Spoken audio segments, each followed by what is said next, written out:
Hello students, so welcome to this class. Hello student, welcome to the class. So this is your chapter. So hello students, welcome to the class. This is the first chapter, part second. How I taught my grandmother to read and write. First part we have already discussed, and here we have second part. So, hello students, welcome to this class.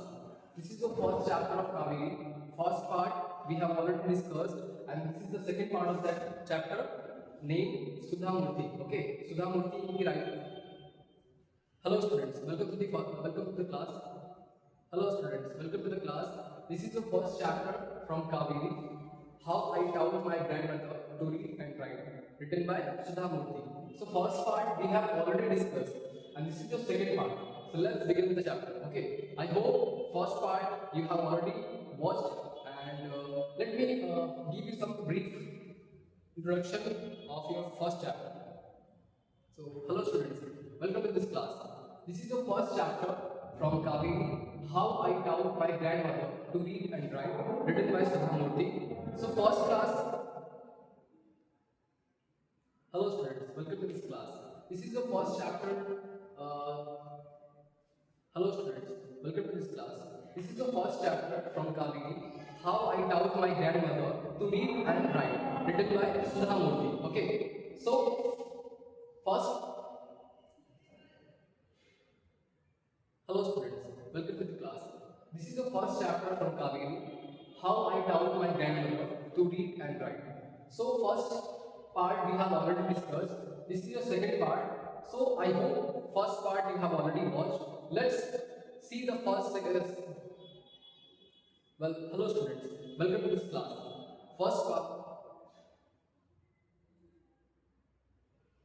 Well, hello students, welcome to the class.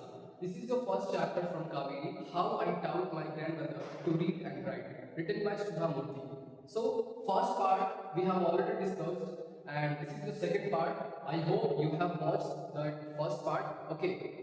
So, उसमें क्या था? उसमें हमने देखा था कि जो सुधा मूर्ति है, जो कृष्ण का उनकी जो ग्रैंडमदर का नाम है ना, वो क्या कर रही थी? वो है ना, कहीं उनको पढ़ने नहीं आता था, है ना, बिकॉज ऑफ हर रिस्पॉन्सिबिलिटी, है ना, उनको बचपन में क्या था, कहीं ना कहीं उनको अर्ली एज में शादी कर दी गई थी, जिसकी वजह से क्या हो गया था, उनके ऊपर बहुत सारी रिस्पॉन्सिबिलिटी आ गई थी, बच्चों को पढ़ाना, उन्हें बड़ा करना.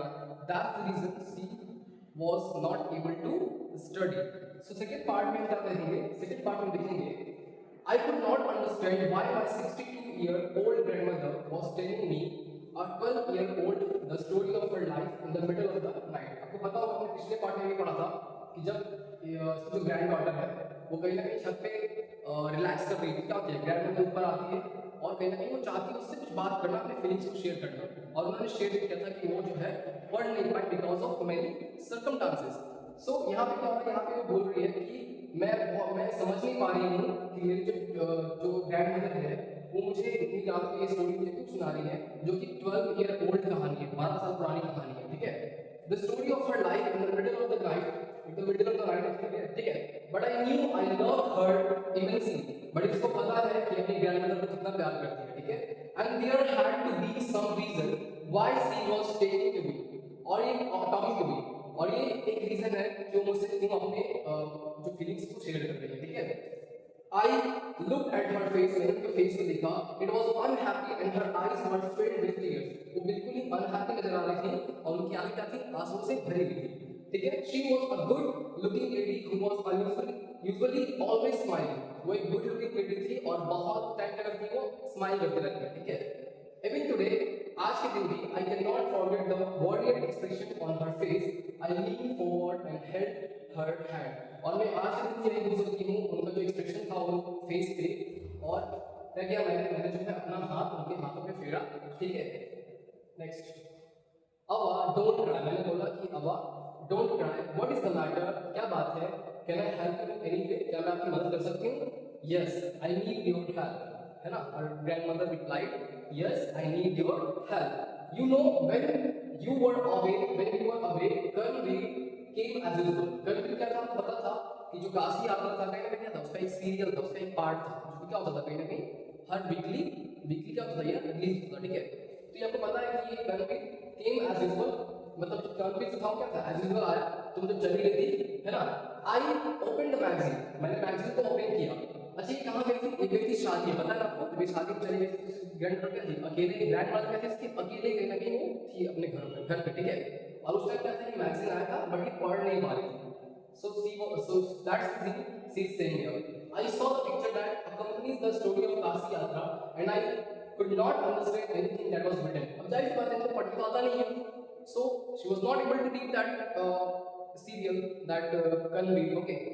So यहाँ पे कहता, many times I rubbed my hands over the pages wishing they could understand what was written, but I knew it was not possibly if only I was educated enough. और ये क्या करती है, अपने हाथों को उसमें फेर रही थी ताकि क्या हो, कुछ उनको समझ में आए, but she was not able to understand because she was not literate ना, वो पढ़ी लिखी नहीं थी। तो यहाँ पे क्या होता है, यहाँ पे बोलती है कि अगर मैं पढ़ी लिखी होती तो कहीं ना कहीं मैं इनको पढ़ पाती, है ना। And that the thing she was regretting.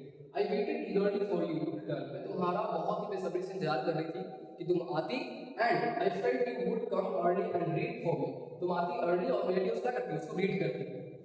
I even thought of going to the village and asking you to read for me. मैं यहाँ तक सोच रही थी कि मैं गाँव जाऊँ और तुमसे वहाँ पे पूछूँ, है ना, तुमसे पढ़ूँ। I could have asked somebody in this village, but I was too embarrassed to do so.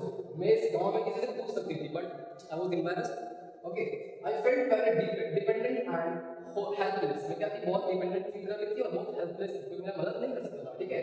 We are well off, but what use is money when I cannot be independent? हमारे पास सब कुछ है, बट क्या फायदा जब हम उस सब चीज के जो पैसा होते हैं वो किसी चीज को मतलब कि यूटिलाइज नहीं कर सकते उस चीज को। मतलब इसका कहने का मतलब ये था कि ये भले ही सब कुछ से सुखी संपन्न नहीं है, ठीक है, सब कुछ है इनके पास, बट ये डिपेंडेंट नहीं है। क्यों डिपेंडेंट नहीं है? क्योंकि इनको पढ़ने नहीं आता है। Okay, next question. I did not know what to answer, मुझे बिल्कुल पता नहीं था कि मैं आंसर करूँ क्या। इनकी डॉटर बोल रही है, ठीक है, grand daughter.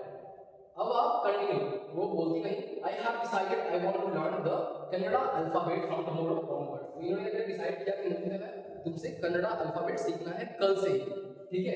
I will work every very hard, मैं बहुत ही मेहनत करूंगी। I will keep Saraswati Puja and day during Dussehra as the deadline, और मैं जो है सरस्वती पूजा को कंटिन्यू रखूंगी टिल दशहरा, ठीक है। That day I should be able to read a novel on my own, और उस दिन क्या होगा, मैं अपना खुद का एक नॉवल पढ़ पाऊंगा, ठीक है। I want to be independent, मुझे इंडिपेंडेंट होना है। बात समझ में आया? I saw the determination of her face, मैंने उनके चेहरे पे वो डिटर्मिनेशन देखा, वो इंटरेस्ट देखा, है ना, वो पढ़ने की जुनून देखी, ठीक है। I laughed at her, मैं उन पे हंसी भी, है ना। अब at this age of 62 you want to learn the alphabet, आप 62 ईयर्स के हो गए और आपको अल्फाबेट सीखना है, that's so funny. Okay, all your hair is grey, आपके पूरे बाल क्या हो चुके हैं, ग्रे हो चुके हैं। Your hands are wrinkled, आपके हैंड क्या हो गए, झुर्रियों से भर चुका है। You wore spectacles and you worked so much in the kitchen, और आप spectacles पहनती हैं, चश्मे लगाती हैं, and आप दिन भर किचन में काम करती हैं। You don't have time to read and write. Okay, next. Childishly, I made fun of the old lady, ताकि आप मतलब को थोड़ा फन का किया, ठीक है। But she just smiled, but वो सिर्फ हंस रही थी। For a good cause, if you are determined, you can overcome any obstacle. और यहाँ पे कहा जा रहा है कि अगर आप कोई चीज करने का ठान लो, डिटरमाइंड हो, तो लाइफ में you can achieve anything. Got it? I will work harder than anybody but I will do it, मैं कभी मेहनत करूंगी and I will do it, और मैं इसे करूंगी जरूर। I for learning there is no age bound, और सीखने की कोई भी एज क्या होती है, नहीं होती है, ठीक है। The next day onwards I started my tuition, ताकि अब इसमें जो है उसके ग्रैंडमदर ने अपने ग्रैंडमदर को ट्यूशन देना स्टार्ट किया, है ना, ताकि वो सीख सके पढ़ना। अब वाज अ वंडरफुल स्टूडेंट, वो क्या थी, वंडरफुल स्टूडेंट। क्यों ऐसा कह रही है? The amount of homework she did was amazing, वो जो होमवर्क अपना कंप्लीट करती थी वो बहुत ही अच्छा, मतलब कि अपने टाइम पे करती थी, ठीक है। She would read, वो पढ़ती थी, रिपीट करती थी उसे दोबारा से को, ठीक है, और लिखती भी थी, एंड रिसाइट, और उसे याद भी करती थी, ठीक है, बोलती भी थी। I was her only teacher and she was my first student, मैं उनकी इकलौती टीचर थी और वो मेरी जिंदगी की पहली एक स्टूडेंट थी, ठीक है। Little did I know then that one day I could become a teacher in computer science and teach hundreds of students. अब मुझे आपको पता है कि मैं क्या करूँगी, इसका भी एक इंटरेस्ट है कि मैं एक कंप्यूटर टीचर बनूंगी, मतलब कि बड़े होने के बाद computer science and teach hundreds of students, और मैं क्या करूँगी, उनको कहीं ना कहीं पढ़ाऊंगी, ठीक है। ऐसे ही बोल रही थी ग्रैंड डॉटर। तो Dussehra festival came as usual, Dussehra festival आ चुका होता है। Secretly I bowed Kashi Yatra which had been published as a novel by a that time, उस टाइम में ना काशी यात्रा का जो है ना एक नॉवल उस टाइम में पब्लिश हुआ था और इसने क्या किया, इसकी ग्रैंड डॉटर ने उसे खरीदा। My grandmother called me to the puja place and made me sit down on a stool. मेरे ग्रैंडमदर ने मुझे पूजा प्लेस के पास बुलाया और मुझे एक स्टूल दिया बैठने के लिए, ठीक है। She gave me a gift of frock material. क्या उन्होंने मुझे क्या किया, उन्होंने एक फ्रॉक मटेरियल का बना हुआ मुझे एक गिफ्ट दिया। फ्रॉक मटेरियल क्या होता है, पहले ही लकड़ी का बोल सकते हो बना हुआ, है ना, गिफ्ट बॉक्स था। Then she did something unusual, उन्होंने कुछ अनयूजुअल किया। ऐसा क्या किया उन्होंने, she bent down and touch my feet. क्या वो बेंट डाउन हुई पूरी और मेरे फीट को उन्होंने टच किया, मेरे पैरों को उन्होंने टच किया, ठीक है। आई वाज सरप्राइज, मैं बिल्कुल सरप्राइज हो गई थी एंड टेकन अबैक, और थोड़ा पीछे हट गई थी। क्यों, elders never touch the feet of youngsters. आपको पता है कि छोटे क्या करते हैं, बड़ों के पैर छूते हैं, है ना, ताकि उनका आशीर्वाद ले सके। बट यहाँ पर उल्टा होता था, उसकी ग्रैंड मदर जो है उसकी ग्रैंड डॉटर का पैर छू रही है, ठीक है। ऐसे क्यों कर रही है, इनको इसको लगता है कि वो सिर्फ छोटे बच्चे ही बड़ों को छू सकते हैं, बड़े छोटों का नहीं छू सकते हैं, ठीक है। We have always touch the feet of God, elders and teachers. हम लोग क्या करते हैं, हमेशा जो है पैर उनके छूते हैं जो गॉड के छूते हैं, बड़ों को छूते हैं और अपने गुरु को छूते हैं, टीचर्स को छूते हैं। We consider that as a mark of respect, और इसे as a mark of respect इज्जत देना कहीं ना कहीं कंसीडर किया जाता है। It's a great tradition but today the reverse had be happened, it was not today. और आज क्या हो रहा है, कहीं ना कहीं बहुत बड़ा ट्रेडिशन है और आज जो है क्या हो रहा है, कहीं ना कहीं ये उल्टा हो रहा है। एक जो है मतलब कि ग्रैंड माँ क्या करेगी, पहले भी उसको टच करेगी अपने फीट को, है ना, ग्रैंड डॉटर के फीट को, जो कि सही नहीं है, ऐसा ही इनका मानना है। So she said I am touching the feet of a teacher. उनकी ग्रैंडमा क्या बोलती है कि मैं एक टीचर के फीट को टच कर रही हूँ, ठीक है, नॉट माय ग्रैंड डॉटर, मैं अपने ग्रैंड डॉटर के फीट को टच नहीं कर रही। A teacher who taught me so well, जिसने मुझे कुछ सिखाया पढ़ना, with so much of affection that I can read any novel confidently in such short period, जो कि बिना किसी मतलब बहुत तूने मेहनत किया हम पे और क्या किया, मैं अब रीड कर सकती हूँ, पढ़ सकती हूँ, only because of you, ठीक है। नाउ आई एम इंडिपेंडेंट, मैं बिल्कुल इंडिपेंडेंट हूँ, मैं खुद से पढ़ सकती हूँ, ठीक है। It is my duty to respect a teacher, और मेरा क्या कर्तव्य है कि मैं किसी टीचर का रिस्पेक्ट करूँ जिन्होंने सिखाया, पढ़ना लिखना सिखाया, ठीक है।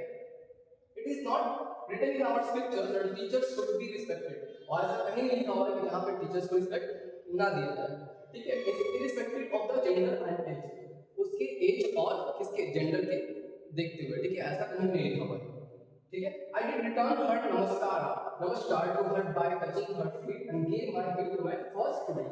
लाइक मैंने भी क्या, इसकी जो ग्रैंडडॉटर है उसने क्या, उसने भी बदले में उनका पैर छुआ और उनको एक गिफ्ट दिया। क्या गिफ्ट दिया, she open it and read immediately the title Kashi Yatra by Triveni and the publishers name. क्या उन्होंने है ना एक नॉवल उन्होंने गिफ्ट किया था, याद करो, इन्होंने कर्णवीर का जो है ना काशी यात्रा का एक नॉवल पब्लिश हुआ था जिन्होंने पढ़ा था। अब वो क्या कर रही है, अपनी ग्रैंड मदर को गिफ्ट कर रही है, ठीक है। और क्या करती है, उसको ऑन करती है, सॉरी उसको खोलती है एंड से रीड करती है, ठीक है, उसकी पब्लिशर्स नेम को और जो काशी यात्रा का टाइटल है उसको रीड करती है। I knew then that my student had passed with flying colors, और वहाँ पे मुझे ये समझ में आ गया कि मेरे जो स्टूडेंट है वो काफ़ी अच्छे मार्क्स से पास हो गई, यानी कि बहुत अच्छा कर लिया उन्होंने, क्योंकि रीड कर पा रही है। बात समझ रहा है, आपका चैप्टर आज फिनिश होता है, यहाँ पे कुछ क्वेश्चन दिए गए हैं, if you want you can do it, okay, thank you so much.